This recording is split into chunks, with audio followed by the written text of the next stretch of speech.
మహిళల వన్డే ప్రపంచ కప్ లో అద్భుత ప్రదర్శన చేసిన రాష్ట్రానికి చెందిన మహిళా క్రికెటర్ శ్రీచరణికి కూటమి ప్రభుత్వం 2.5 కోట్ల నగదు ప్రోత్సాహకాన్ని అందజేసింది. ఈ మేరకు గుంటూరు జిల్లా ఉండవల్లి నివాసంలో క్రికెటర్ శ్రీచరణిని కలిసిన మంత్రి నారా లోకేష్ స్వయంగా ఆమెకు చెక్ ను అందజేశారు. కడప జిల్లాకు చెందిన శ్రీచరణి అంతర్జాతీయ క్రికెట్ లో రాణిస్తున్నారు.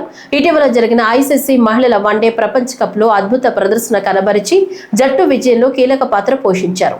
ఆమె ప్రతిభను గుర్తించిన రాష్ట్ర ప్రభుత్వం భారీ ప్రోత్సాహకాలు ప్రకటించింది. 2.5 కోట్ల మేర నగదు ప్రోత్సాహంతో పాటు విశాఖలో 500 గజాల విస్తీర్ణం గల ఇంటి స్థలాన్ని కేటాయించింది.